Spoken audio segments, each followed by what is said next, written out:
He had it all: wealth, charm, power, and a life others only dreamed of. But when ambition blurs the line between success and self-destruction, how far can one man fall before he finally sees the truth? This is a gripping tale of ego, betrayal, and the high price of unchecked desire. Hello family, welcome to Storytime with Imzi. Please subscribe and like, it means the world to us. Also share this video to your friends and loved ones and turn on post notifications so you don't miss future videos from us. Thank you as you do so. Sit back and relax as we dive into the story. The sunset spilled gold across the marble terrace of Philip Delaney's Beverly Hills mansion. Below, the city shimmered like a kingdom he believed he owned. Everything about his estate screamed power. Columns carved in imported limestone, an infinity pool that looked as though it fell into the horizon, and a garage filled with machines that roared louder than most men's ambition. Philip stood at the edge of the balcony, whiskey in hand, Italian silk clinging to his frame like armor. He smiled, not the kind of smile born from joy, but the smug grin of a man who had conquered everything he was told he couldn't have.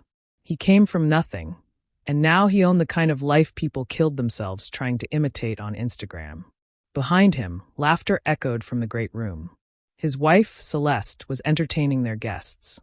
She floated through the evening like a woman designed for diamonds, elegant, poised, with a smile polished for society columns. She wore a sapphire necklace he bought her last winter in Paris, a peace offering after one of his many late business trips. Celeste knew. Of course she knew. But she played her role with quiet precision, like a violinist who could make the music sing even as the strings frayed. Philip turned away from the view and checked his phone. A message lit up the screen. Suite 701. Wear that tie I like. His lips curled. Sabrina, 24, barely out of grad school, addicted to compliments and vintage wine. She thought she was special. They all did. He took another sip of whiskey, already composing a lie to slip away from the party. He could tell Celeste he had a call with Tokyo. Or Berlin. It didn't matter. She wouldn't stop him. She never did. To Philip, love was a contract. Power was the real aphrodisiac. And fidelity? That was for men who had less to lose. The world, for now, bent to his will. But just beneath the surface, beneath the crystal glasses, the designer suits, the curated charm, something had already started to crack. And soon it would all come crashing down. Celeste Delaney adjusted her earrings in the reflection of her wine glass, not because they needed fixing, but because she needed the moment to steel herself. Across the room, her husband was pretending to listen to a tech CEO rant about crypto regulations, but his eyes flicked toward his phone like a teenager checking for a late-night text. She already knew what it meant. He was planning his escape. The guests laughed around her. Polished men with practiced handshakes, women in gowns that cost more than some cars. These were the circles Celeste had mastered. She could hold court at an art gala, a fundraiser, or a political dinner without a single hair out of place. People admired her grace, envied her style. But no one saw the work behind the performance. No one saw the file hidden in her study drawer, either. Inside were printed screenshots of texts, phone records, a bank statement here and there. Quiet evidence gathered over the years like raindrops in a bucket. She never confronted him. Not once. That would have made her just another woman screaming into the wind while her millionaire husband clicked away on a burner phone. Instead, she documented. Dated. Cross-referenced. Celeste wasn't just planning a divorce. She was planning a coup. Mrs. Delaney, someone called, snapping her back. It was one of the newer wives, barely 30 and starstruck. You always seem so calm. Celeste smiled, the one she'd practiced in the mirror since her debutante days. Darling, she said, voice like silk over glass. It's easy to stay calm when you already know how the story ends. The woman blinked, unsure whether it was wisdom or a warning. Celeste touched her shoulder lightly and moved on, offering nods and warmth as she circled the room like a seasoned queen surveying her court. As the evening wore down, Philip slipped away, mumbling something about a client call in Tokyo. He kissed Celeste's cheek, out of habit, not love, and left without looking back. She didn't stop him. She poured herself another glass of wine instead and walked out onto the terrace. The stars were bright tonight. The pool below shimmered. Soon, she thought. And then she smiled again, only this time, No one was watching. Philip stumbled into the boardroom 5 minutes late, sunglasses still on, the scent of expensive perfume clinging to his blazer like guilt. His assistant trailed behind, frantic and silent, clutching a stack of documents he hadn't reviewed. The men and women at the table straightened in their seats as he entered. Some exchanged tight glances. Others simply adjusted their watches and sipped coffee. They were used to Philip's new rhythm, bursts of brilliance, interrupted by absences and erratic priorities. He tossed his sunglasses on the table and gave a lazy grin. Morning. It was 1:14 p.m. His business partner, Andrew Clark, tapped a pen against his notepad, jaw tight. We need to go over the Singapore expansion. The numbers are stalling. Singapore will bounce back, Philip said, waving a hand. They just need a little push. I'll fly out next week, take some clients to dinner. Charm them a bit. Andrew's eyes narrowed. Like you charmed that influencer in St. Tropez last month? A flicker of irritation crossed Philip's face. You want to talk about the deal or my personal life? I want to talk about the line you're walking, Andrew shot back. You missed 3 strategic meetings last quarter. We had to delay 2 investor reports because you were in Milan with someone named.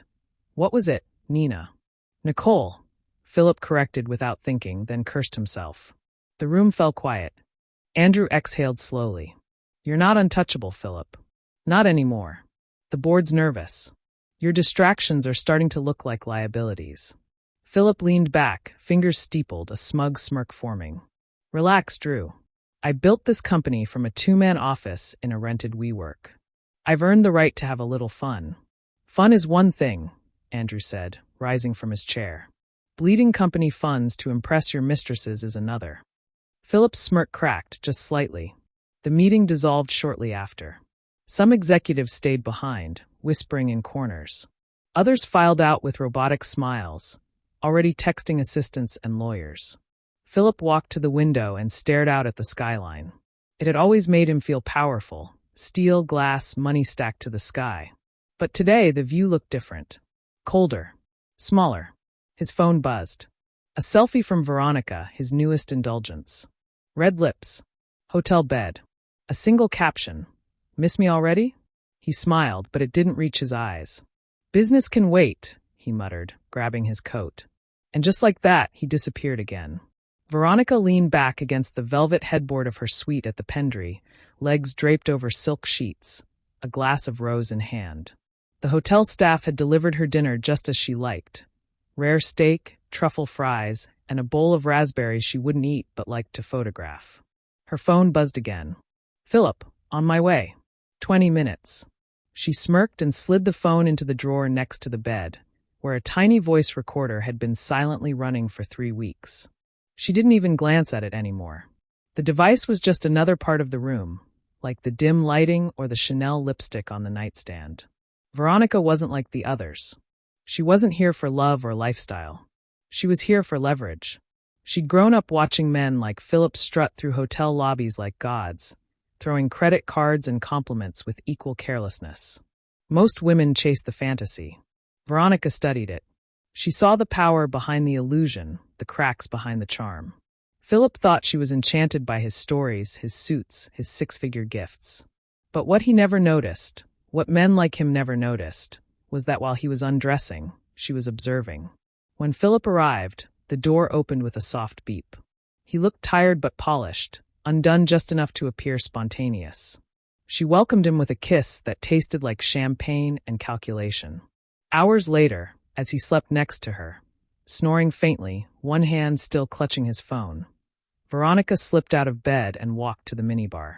She poured herself a second drink and stared out at the city, glowing beneath her feet. She already had hours of audio, him bragging about redirecting company funds, mocking board members, naming investors he privately loathed. And the video? That had taken only a little coaxing. One camera hidden inside a makeup mirror. Philip thought he was in control, but Veronica had already contacted a lawyer. Not for fun. Not for scandal. For settlement. She knew her time with him had an expiration date. The charm would fade. He'd move on. They always did. But this time he would pay for the privilege. She sipped her wine and glanced over her shoulder at the man drooling on designer sheets. Sweet dreams, she whispered. The first page of the divorce petition was embossed with quiet authority. Celeste ran her finger over her name at the top. Celeste Adair Delaney, petitioner, and smiled without joy. The time had come. She had waited patiently. Not out of weakness, but strategy. Philip believed her to be too refined to retaliate, too invested in her image to make a scene. That was his first mistake. He never imagined she'd fight back with silence, not noise. The second mistake was underestimating her intelligence. Over the last year, she had assembled a team behind closed doors. A discreet forensic accountant had traced the flow of Philip's unreported expenses. A private investigator had collected photographs, receipts, and footage from his hotel dalliances. A divorce attorney, young, brilliant, and ruthless, had compiled everything into a perfectly organized legal warhead. She didn't want revenge. She wanted precision. Celeste sat in her garden, surrounded by perfectly trimmed hedges and the soft rustle of wind through jasmine vines. Her lawyer, Lena Moreau, stood nearby with a manila envelope in hand.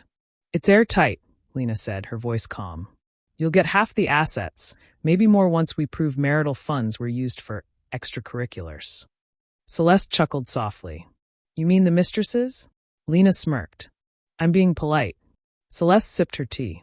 Her sapphire ring sparkled in the sunlight, a gift from Philip after one particularly public scandal. She'd worn it like armor ever since. "When does he get served?" she asked. "Tomorrow morning," Lena replied. "We're sending it to his office first, then a copy to the penthouse. He'll probably be with someone. Let him be." That night, Celeste opened a bottle of red wine and played Nina Simone on vinyl. No tears. No panic. Just calm. This wasn't the collapse of her life. It was the beginning of her freedom. In a high-rise across town, Philip laughed at something Veronica said, blissfully unaware that the walls were closing in. The next morning, a courier in a crisp suit handed him the envelope just before his meeting with investors. He opened it casually. And then everything stopped. The boardroom was ice-cold, despite the summer heat outside.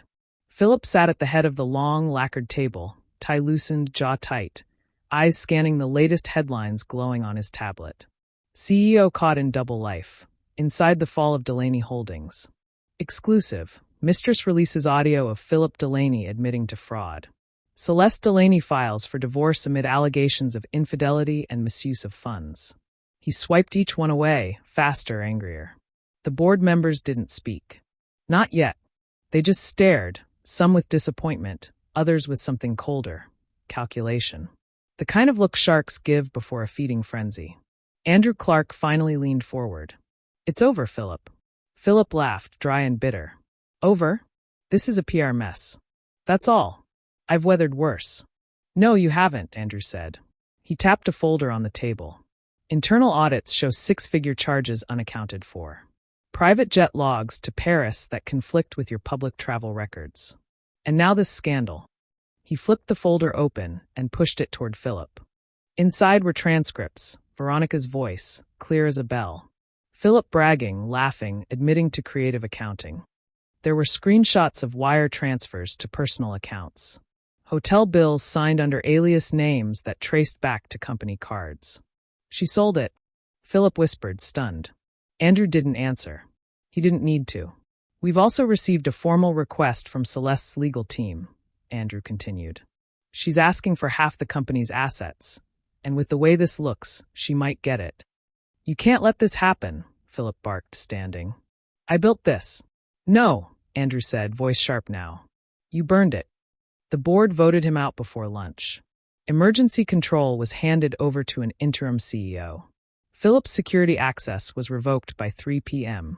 By nightfall, he was on the front page of every financial blog, lifestyle magazine, and gossip rag in America. His phone exploded with messages. None from friends. Just lawyers. And one from Veronica. "Thanks for the ride.